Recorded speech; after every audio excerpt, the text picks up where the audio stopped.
হযরত মুসা আলাইহিস সালামের জামানায় একবার সমস্ত মানুষগুলো বড় দুর্ভিক্ষের মধ্যে পড়ে গেছে। আসমান থেকে বৃষ্টি বর্ষণ হয় না, জমিন কোনো ফসল আদি দেয় না, মানুষ খাইতে পারে না, পশু পাখিগুলো কোনো দুধ দিতে পারে না, তারা খাবার পায় না, ঘাস পায় না। এরকম একটা পরিস্থিতি হয়ে গেছে, মহামারী আকৃতি ধারণ করেছে।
اللهم بارك على محمد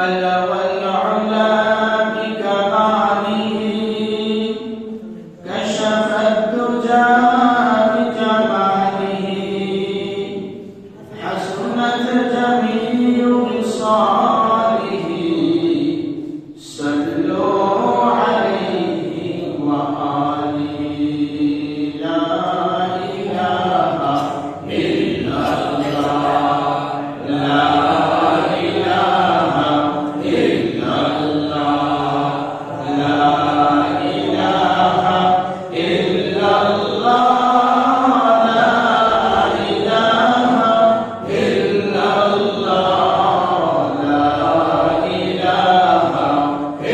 إله إلا الله لا إله إلا الله لا إله إلا الله لا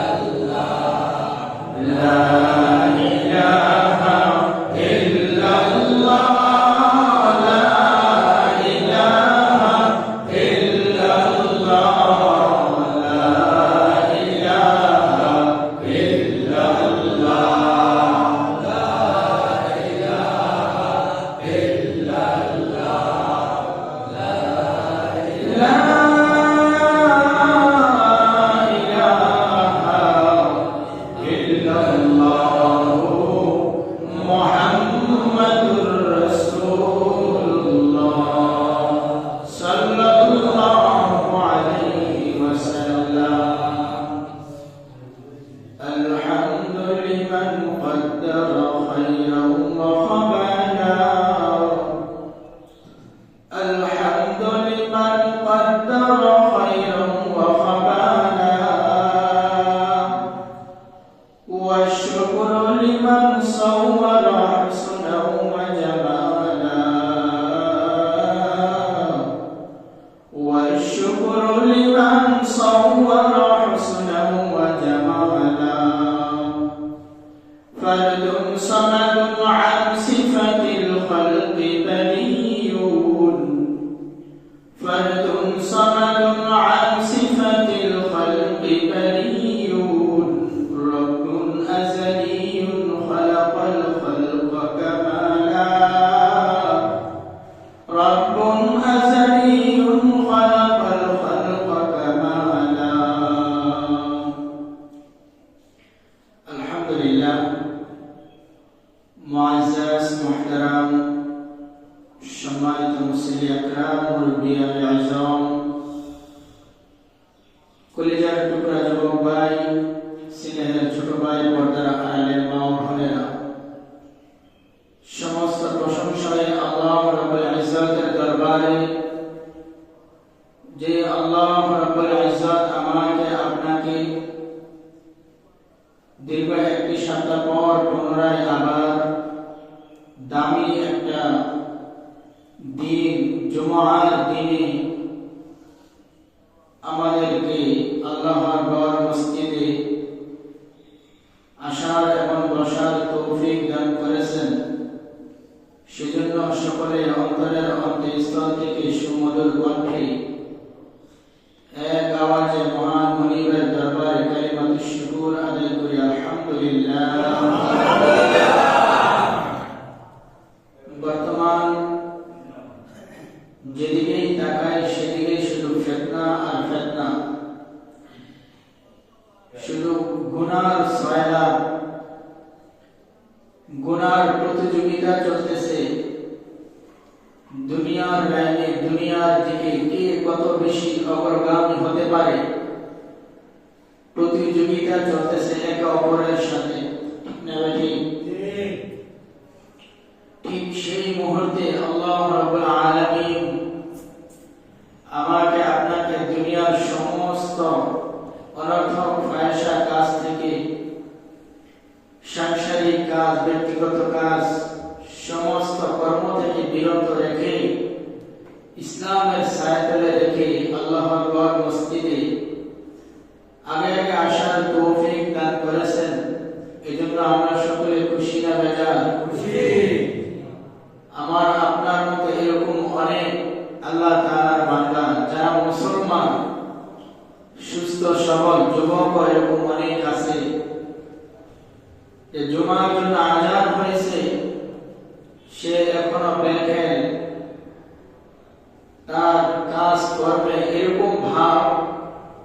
জুমার আজান হয় নাই, আজকে যে একটা জুমার দিন, তাকে দেখলে কেউ এটা বুঝবে না। এরকম অনেকে আছে না নাই? তাদের থেকে বাছাই করে যে আল্লাহ তাআলা আমাকে আপনাকে আল্লাহর ঘর মসজিদে আগে আসার তৌফিক দান করেছেন। এজন্য আমরা সকলেই আরেকবার কালিমাতুশ শুকর আদায় করে আলহামদুলিল্লাহ। আমাদের পক্ষ থেকে দুরূদ আর সালাম সোনার মদিনায় বর্ষণ হোক। সকলে বলি সাল্লাল্লাহু আলাইহি ওয়াসাল্লাম। আজকে যে আয়াত তেলাওয়াত করেছি, আয়াতের সারাংশের কিছু কথা অর্থ হলে অনেকে বুঝতে পারছেন। এই আয়াতের সারসংক্ষেপ বিষয়বস্তু হলো তওবা। কি বলেন? তওবা। তওবা এটা আমরা যেরকম বাংলায় ব্যবহার করি, আরবি এটাই শব্দ, যার কারণে এজন্যই বলেছি এই আয়াতের অংশ, আয়াতের অর্থ হয়তো অনেকে বুঝতে পারছেন। বিগত সপ্তাহগুলোতে আলোচনা করে আসতেছি বিভিন্ন অনেক আমল, নিয়ত, ইখলাস, কিভাবে আল্লাহ তাআলার ভালোবাসা পাওয়া যাবে, এই সমস্ত বিষয়গুলো নিয়ে কথা বলতেছিলাম। তো যারা নেক আমল করতেছে তারা তো অগ্রগামী হয়ে যাইতেছে, আর যারা করতেছে না তারা তো পিছিয়ে যাইতেছে। ঠিক না ভাই? ঠিক। তো তাদের জন্য কি করা, যে তাদের জন্য তো কিছু আলোচনা করার দরকার। ঠিক না ভাই? ঠিক।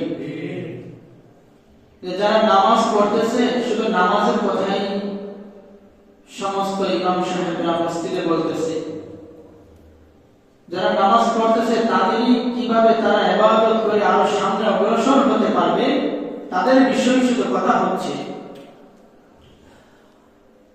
কিন্তু গুনাহগার উম্মতের জন্য যে নবী করিম সাল্লাল্লাহু আলাইহি ওয়াসাল্লাম কত কষ্ট করছেন, কত রাত এরকম চলে গেছে, তিনি কান্না করতে করতে পুরো রাত পার করে দিয়েছেন গুনাহগার উম্মতের জন্য। সেই গুনাহগার উম্মতের জন্য তো দরকার কিছু আলোচনা করা। ঠিক না ভাই? এজন্য সেদিকে লক্ষ্য করে আজকের বিষয়বস্তু রাখছি তওবা। তওবা করলেই কবুল হবে,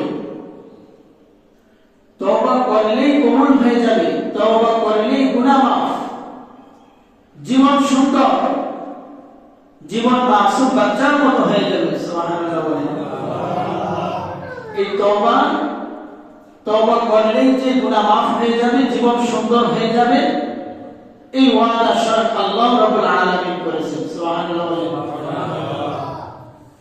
আল্লাহ রাব্বুল আলামিন কালামে পাকের মধ্যে বলেন, ওয়া হুয়াল্লাযী ইয়াকবালু আত-তাওবাতা আন ইবাদিহি ওয়া ইয়াফু আনিস সাইয়্যাত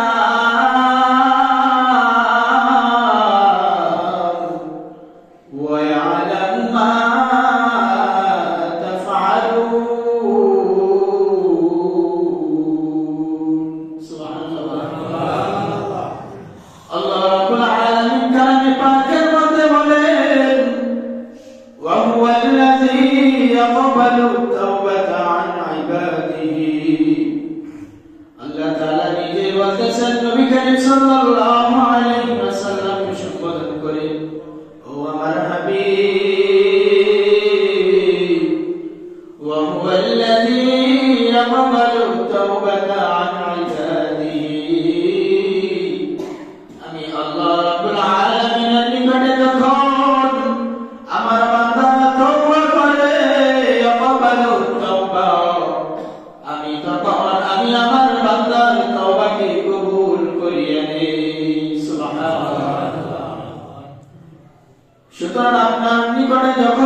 এটাও বলে দিচ্ছে বান্দা তুমি নৈরাশ হবে না, তওবা করার দায়িত্ব হলো তোমার। আর আমি আল্লাহ ওয়াদা করে দিলাম তোমার তওবা কবুল করার দায়িত্ব হলো আমি আল্লাহ রাব্বুল আলামিনের। সুবহানাল্লাহ। এই যে একটা হতাশার বিষয় যে আমার তওবা কি কবুল হয়েছে, আমার গুনাহ কি মাফ হয়েছে, এই হতাশা থেকে আল্লাহ রাব্বুল আলামিন আমাদেরকে ওয়াদা করে দিচ্ছেন যে তোমার তওবা অবশ্যই কবুল হবে। ওয়া ইয়াফু আনিস সাইয়্যাত, তোমার গুনাহ আল্লাহ তাআলা ক্ষমা করে দিবেন। সুবহানাল্লাহ। ওয়া ইয়ালামু মা তাফআলুন, তোমাদের গুনাহ ক্ষমা হয়েছে কিনা তোমরা জানো না। মা তাফআলুন, তোমরা কি করছো তোমরা জানো না। ইয়ালামু, আমি আল্লাহ রাব্বুল আলামিন জানি, মা তাফআলুন, কিন্তু তোমরা জানো না। ওয়া ইয়ালামু মা তাফআলুন, তোমাদের কর্ম সম্পর্কে আল্লাহ রাব্বুল আলামিন খুবই ভালো জানেন।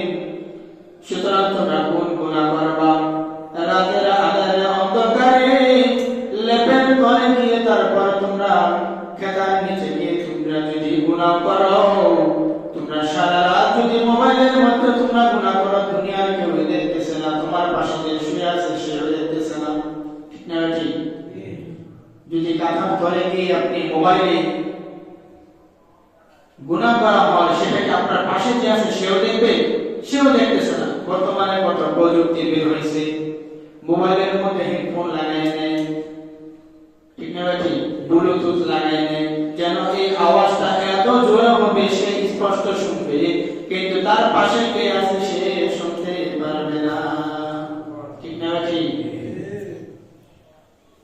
এগুলা থেকে কবর জগতে দেখেন 3.5 হাত মাটির নিচে কত আজাব হইতেছে, কত আওয়াজ হইতেছে।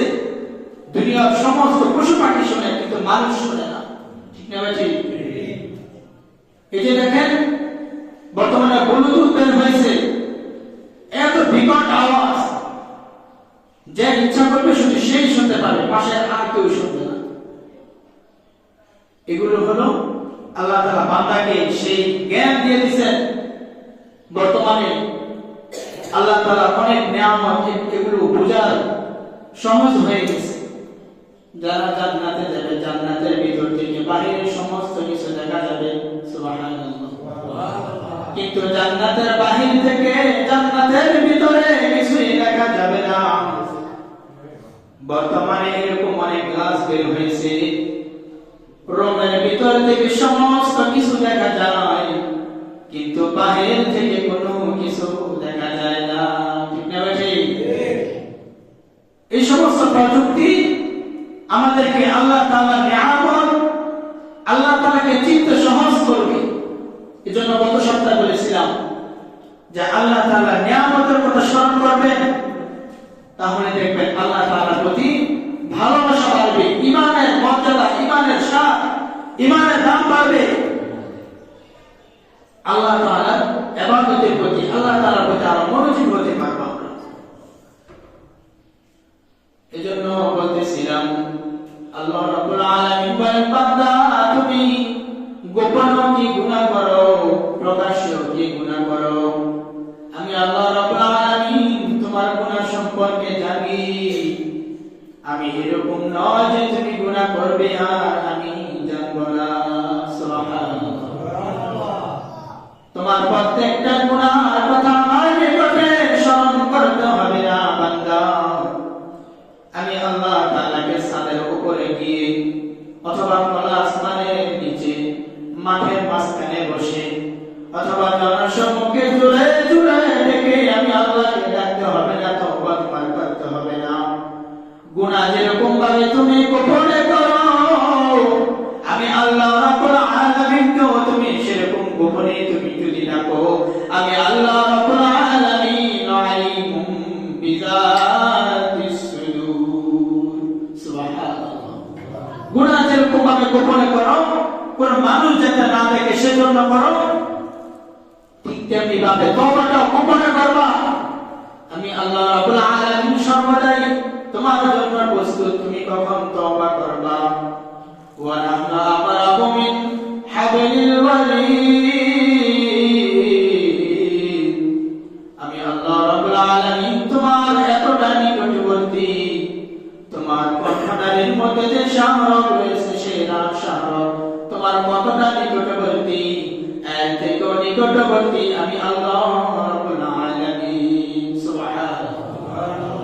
চিল্লাই চিল্লাই ডাকতে হবে না যে আমি সাত আসমানের উপরে, কিভাবে আমি ডাকলে আল্লাহ তাআলা শুনবে, কিভাবে তিনি দেখবেন, তোমাকে এই সমস্ত চিন্তা করতে হবে না।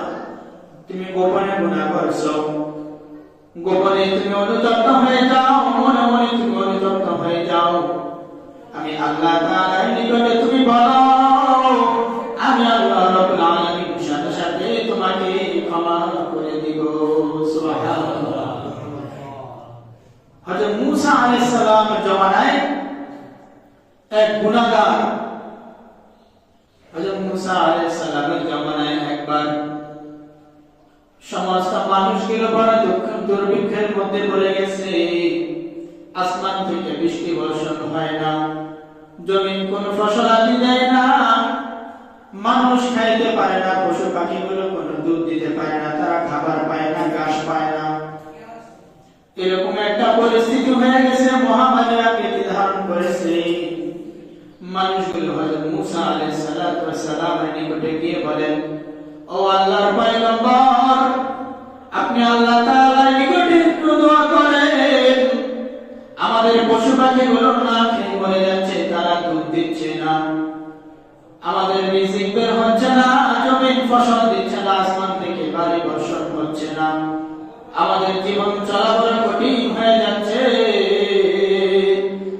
আপনি আপনার আল্লাহ তাআলার নিকটে একটু দোয়া করুন, যেন আল্লাহ তাআলা আমাদের জন্য আসমান থেকে বৃষ্টি বর্ষণ করে। বলে হযরত মূসা আলাইহিস সালাতু ওয়াস সালাম তার সমস্ত উম্মতদেরকে নিয়ে একদিন খোলা আসমানের নিচে মাঠের মধ্যে সমস্ত মানুষগুলো একত্র হয়ে আল্লাহ তাআলার নিকটে দোয়া করতেছে, ওগো আল্লাহ,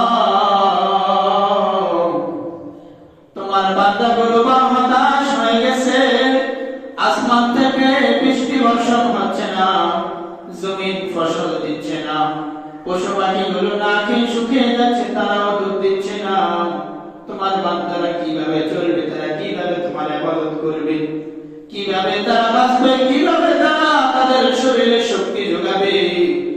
সুতরাং আল্লাহ, আমরা সকলে আমাদের কৃতজ্ঞ গুনাহের জন্য তওবা করতেছি, সুতরাং আপনি আসমান থেকে বৃষ্টি বর্ষণ করুন। আল্লাহ রাব্বুল আলামিনের পক্ষ থেকে হযরত মূসা আলাইহিস সালাতু ওয়াস সালামের নিকটে গায়বী আওয়াজ আসছে, ওহী আসছে, ও মূসা, তোমার এই মজলিসের মধ্যে, এই মানুষগুলোর মধ্যে এরকম একটা মানুষ আছে, যে মানুষটা বড় গুনাহগার, ওই গুনাহগার যতক্ষণ তোমাদের মজলিসে থাকবে, তোমাদের মধ্যে থাকবে, ততক্ষণ পর্যন্ত আমি আল্লাহ তোমাদের দোয়া কবুল করব না। সুবহানাল্লাহ। ততক্ষণ পর্যন্ত তোমাদের দোয়া আমি কবুল করব না। অতঃপর হযরত মূসা আলাইহিস সালাম দোয়া শেষ করে দিয়ে তিনি বলতেছেন, তোমাদের মধ্যে এরকম কে আছো, তোমাদের নিজেদের গুনাহ কথা তোমরা নিজেরা জানো, সুতরাং এরকম কে আছো সারা জীবন গুনাহের মধ্যে কাটাইছো, ওই ব্যক্তি আমাদের থেকে বের হয়ে যাও, তোমার জন্য আমাদের কারো দোয়া কবুল হচ্ছে না, দোয়া কবুল আল্লাহ তাআলা করবেন না। তখন ওই ব্যক্তির সাথে সাথে অনুতপ্ত হয়ে গেল, আজকে যদি আমি বলি এখান থেকে যারা ফজর নামাজ পড়েন নাই তারা বের হয়ে যান, ওই মানুষগুলো বড় লজ্জায় পড়ে যাবে, ঠিক না ঠিক? আজকে যদি আমি বলি কে রাত্রে বেলা গুনাহ করেছে, সেই মসজিদ থেকে বের হয়ে যাও, ওই মানুষটা বড় লজ্জা বোধ করবে, সে শরম পাবে। ঠিক তেমনি ভাবে সে যত বড় গুনাহগার হোক না কেন, সে বড় লজ্জায় পড়ে গেল, কারো কাছে বলতে পারে না, সে অনুতপ্ত হয়ে স্বয়ং আল্লাহ তাআলার নিকটে বলতেছে, আল্লাহ, আমার গুনার খবর তুমি ছাড়া দুনিয়ার আর কেউ জানে না। আজকে যদি আমার আশেপাশের লোকগুলো জানতো আমি গুনাহ করি, তাহলে এই মজলিস থেকে তারা আমার গাল ধরে বের করে দিত। কিন্তু আল্লাহ, এতটা বছর সারাটা জীবন কাটায় দিলাম তোমার নাফরমানিতে, নামাজ না পড়ে, তোমার ইবাদত না করে, তোমার না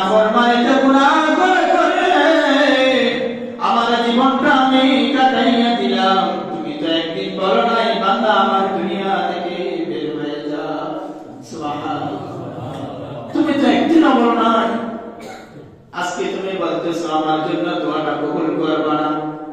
এই মুহূর্তে যদি আমি এই মজলিস থেকে বের হই, মানুষগুলো আমাকে চিনে ফেলবে, আমার চেহারার মধ্যে যারা চুনকারি মারবে, তারা আমাকে খারাপ ভাববে, তারা আমার সাথে চলাফেরা করবে না, সমাজ থেকে আমাকে তাড়িয়ে দিবে, আমার জীবন চলা বড় কষ্টের হয়ে যাবে।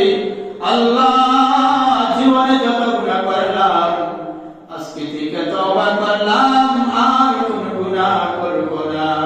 সুবহানাল্লাহ। সাথে সাথে আল্লাহ রাব্বুল আলামিন আসমান থেকে ওহী নাযিল করছেন, ও মুসা, এখন দোয়া করো, আমি আল্লাহ রাব্বুল আলামিন তোমাদের সকলের দোয়াই কবুল করিয়ে নিব। সুবহানাল্লাহ। হযরত মুসা আলাইহিস সালাতু ওয়াস সালাম বলেন, ও আল্লাহ, তোমার কি কারিশমা বুঝলাম না, কিছুক্ষণ পূর্বে বললা দোয়া কবুল হবে না, যদি ওই গুনাহগার আমার তোমাদের মধ্যে থাকে, হঠাৎ করে আবার এখন তুমি ওহী নাযিল করলা, দোয়া করো, যা দোয়া করবা তাই কবুল হয়ে যাবে। সুবহানাল্লাহ। তোমার কি কারিশমা, আমরা তো সেটা বুঝলাম না। আল্লাহ রাব্বুল আলামিন বলেন, ও আমার পয়গম্বর মুসা, আমি আল্লাহ যার জন্য তোমাদের দোয়াকে ফিরাইয়া দিছিলাম, আমি আল্লাহ এখন তার জন্য তোমাদের সকলের দোয়াকে কবুল করিয়ে নিব। সুবহানাল্লাহ। একজনের তওবার জন্য তোমাদের সকলের তওবা, তোমাদের দোয়াকে আমি আল্লাহ রাব্বুল আলামিন এখন কবুল করে নিব। সুবহানাল্লাহ। সুতরাং বোঝা গেল, যদি এলাকার মধ্যে এরকম কোন পাপিষ্ঠ থাকে, তাদের জন্য পুরো এলাকাবাসীকে শাস্তির সম্মুখীন হতে হবে। হয় অনেক সময় আসমান থেকে গজব আসে, যারা ভালো মানুষ তারাও শাস্তি পায়। কেন? গুনার একটা প্রভাব আছে।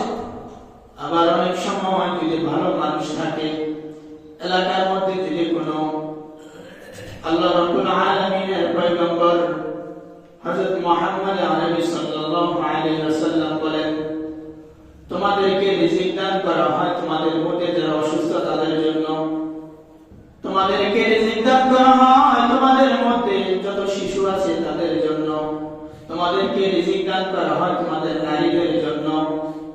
কারণ তারা কর্মক্ষম, তারা কর্ম করতে পারে না।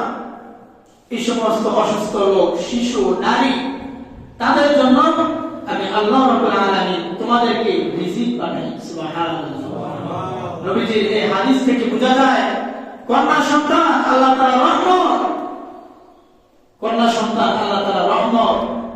কথা অন্যদিকে চলে যাবে, এতটুকু বলে দিলাম। আমরা অনেকেই মনে করি যে ছেলে সন্তান হলে খুব খুশি, মিষ্টি 2 কেজি বানাইয়া তারপরে বিলায়, আর কন্যা সন্তান হলে আলহামদুলিল্লাহ হয়েছে, এতটুকুই, মিষ্টি পারে না, আর 2 কেজি কমাই দেয়। আছে অনেকে, আছে না নাই? মুখটা কিরকম জানি কালো হয়ে যায়। মেয়ে সন্তান, কন্যা সন্তান আল্লাহ তাআলার একটা রহমত। আপনি দেখবেন, আপনার যখন কন্যা সন্তান হবে, তখনকার আপনার উপার্জন আর সেই সন্তান আপনার বিবি সাহেবের পেটে আসারও আগের আপনার উপার্জনের কথা আপনি মিলাইবেন। 100% গ্যারান্টি দিলাম আমি, 100% গ্যারান্টি। দেখবেন অবশ্যই আপনি পার্থক্য পাইবেন, অবশ্যই পার্থক্য পাইবেন আপনি। এজন্য যাদের কন্যা সন্তান আছে, আল্লাহ তাআলা তাদেরকে সুন্দর করে লালন পালন করে, বড় করে এবং প্রাপ্ত বয়স্ক করে, যেন তাদেরকে একজন ছেলের হাতে আমরা সকলে তুলে দিতে পারি। সকলে বলেন আমিন। বলতেছিলাম যে আল্লাহ তাআলা রিজিক দেন, অনেক সময় গুনাহগারের জন্য পুরো এলাকাবাসী কি হয়, শাস্তির সম্মুখীন হয়। এজন্য গুনাহ যদি হয়ে যায়, আল্লাহ তাআলার কাছে সাথে সাথে তওবা করা, তওবা করে আল্লাহ তাআলার ওয়াদা আল্লাহ তাআলা কবুল করে নেবেন। ওয়া ইয়াফু আনিস সাইয়্যাত, এবং আল্লাহ তাআলা আমাদের গুনাহগুলো ক্ষমা করে দিবেন। এখন আমরা তওবা কিভাবে করব? তওবা আমরা গোপনেও করতে পারবো। আমরা শুধু মনে করি আস্তাগফিরুল্লাহ রাব্বি মিন কুল্লি যামবিন ওয়া আতুবু ইলাইহি। এই সমস্ত দোয়া আছে সেগুলো পড়লে মনে শুধু তওবা হয়ে যায়। না না, এটা নাম শুধু তওবা নয়, তওবা হলো মনের সাথে সম্পৃক্ত, আল্লাহর সাথে এবং আপনার মনের সাথে সম্পৃক্ত। এটা আপনি যত অনুতপ্ত হইবে আপনার তওবা ততই কবুল হবে, ততই মজবুত হবে। সুবহানাল্লাহ। যত তওবা, যত অনুতপ্ত হবেন, কোন একটা গুনাহ করলে গুনার জন্য কাফারা আদায় করবেন। যদি নামাজ কাজা হয়ে যায় তাহলে নামাজকে পুনরায় আবার কাজা তোলা, নামাজগুলোকে কাজা আদায় করতে হবে। এই যে কাজা আদায় করলাম, এটাই তওবা। জীবনে যত রোজা ভেঙে ফেলছি, আল্লাহ তাআলার নিকটে দোয়া করা, আল্লাহ তাআলার নিকটে ক্ষমা চাওয়া এবং ওই রোজাগুলোর জন্য পুনরায় আবার এক একটা করে রোজা রেখে দেওয়া, এটা হলো তওবার সিস্টেম। এটা তওবা, এটা হলো খাঁটি তওবা।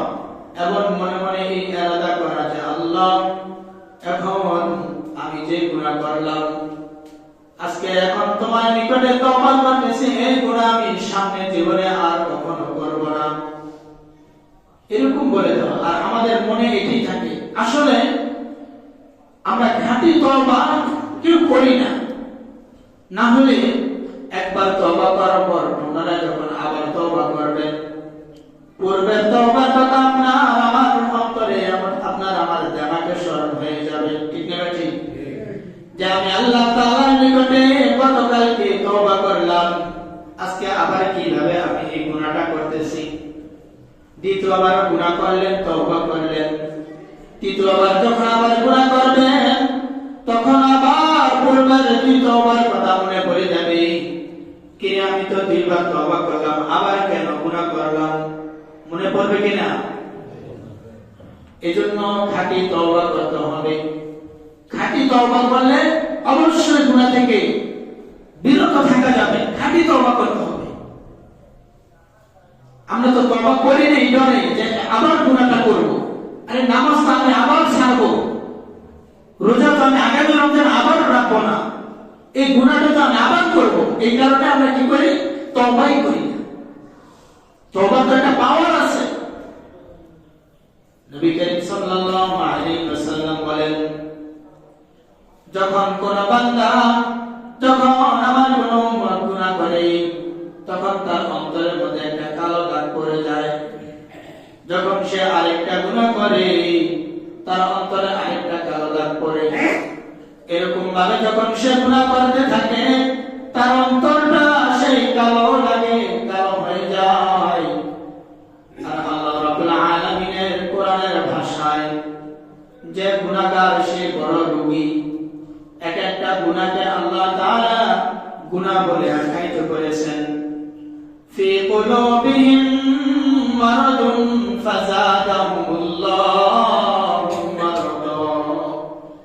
ফি কুলুবিহিম মারাদুন ফাযাদাহুমুল্লাহু মারাদা।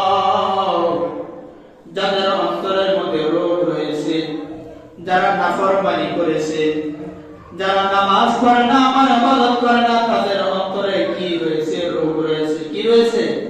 রোগ রয়েছে। এজন্য যারা রোগে আক্রান্ত হয়ে গেছো, রোগ হইতে হইতে এরকম বড় রোগে হয়ে গেছো, রোগা হয়ে গেছো, এখন ভয় পাইতেছো আল্লাহ তাআলার ইবাদতে আসতে। আল্লাহ তাআলা সাথে সাথে ওয়াদা করে দিচ্ছেন, বান্দা তওবা করো। তুমি যত বড়ই তুমি রোগী হও না কেন, তোমার মধ্যে যত বড় গুনাহ থাক না কেন, তওবা এমন একটি ঔষধ আমি আল্লাহ তোমাদের জন্য দান করলাম, যে ওষুধটা খেলে তোমার যত বড় গুনাহ থাক না কেন, যত বড় রোগ থাক না কেন, আমি আল্লাহ রাব্বুল আলামিন সাথে সাথে ওই রোগ থেকে তোমাকে পরিত্রাণ দিয়ে দিব। সুবহানাল্লাহ। যত বড় তুমি গুনাহ করো না কেন, যদি তওবা করো, শিরকের গুনাহ তওবা দ্বারা ক্ষমা হয়ে যায়। আর সগীরা গুনাহের জন্য তো আল্লাহ তাআলা এরকম অসংখ্য রাস্তা পথ খালি রাখছেন।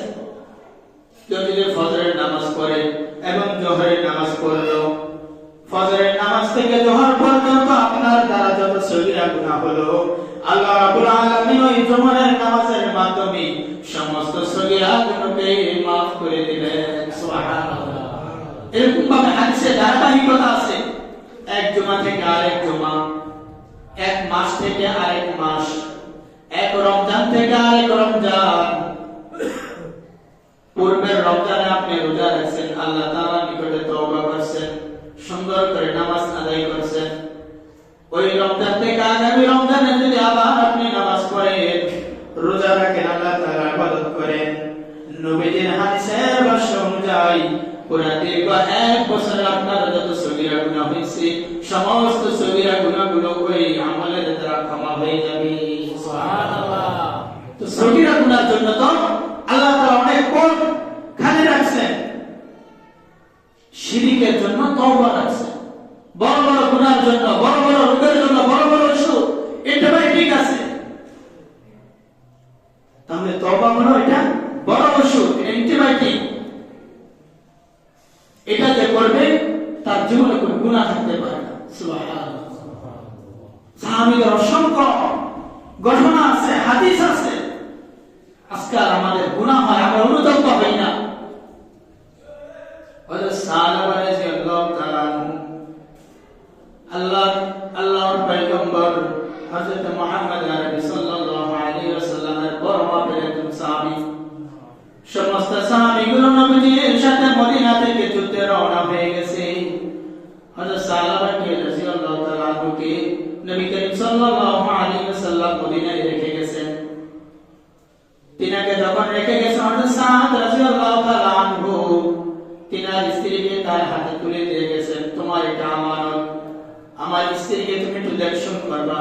দেখশন কি বারবিতে কি একসাথে শুনে এই দেখশন না, তার সমস্ত প্রয়োজনগুলো বাজারে যেন যেতে না হয়, প্রয়োজনগুলো মিটিয়ে দিবে, পর্দার জায়গায় থাকবে। কিন্তু হযরত সাহাবা রাদিয়াল্লাহু তাআলা আনহু তার মনের মধ্যে কুমন্ত্রণা, একটি কুধারণা আসলো। তাই তার বন্ধু হযরত সাদ রাদিয়াল্লাহু তাআলা আনহুর স্ত্রীর হাতে ধরলো, সাথে সাথে স্ত্রী ডাক দিয়ে বলে, তুমি না নবীজির একজন সাহাবী, তুমি না আল্লাহ তাআলার একজন সাকি বান্দা, তুমি না সাহাবী, তুমি কিভাবে আমার হাতটা ধরলা? তুমি কিভাবে জিনার নিয়তে আমার হাতটা ধরলা? সে সাথে সাথে হাতটা ছেড়ে দিল। এবার সে কাঁদতেছে, সে সাথে সাথে হযরত আবু বকর রাদিয়াল্লাহু তাআলা দরবারে গেছে। তার সমস্ত ঘটনা খুলে বলার পর আবু বকর রাদিয়াল্লাহু তাআলা বলে, ও সাহাবা, তুমি এত বড় গুনাহ করছো, তোমার জন্য আমার দরবারে কোনো জায়গা নাই, তুমি চলে যাও। সাহাবা কান্দে আর কান্না করে, হযরত ওমরের দরবারে যায়, হযরত আলীর দরবারে যায়, সবাই ফিরে যায়। সর্বশেষ নবীজির দরবারে আসলো। নবীজি বলে, তুমি এত বড় গুনাহ করছো, তোমার বন্ধু তোমার ভাইয়ের স্ত্রীর সাথে আমার দরবারে তোমার কোনো জায়গা নাই। সাহাবা কান্দে কাঁদতে তাদের তওবা দেখেন কত একনিষ্ঠ, তাদের তওবা, তারা আল্লাহ তাআলাকে কতটা ভয় করত।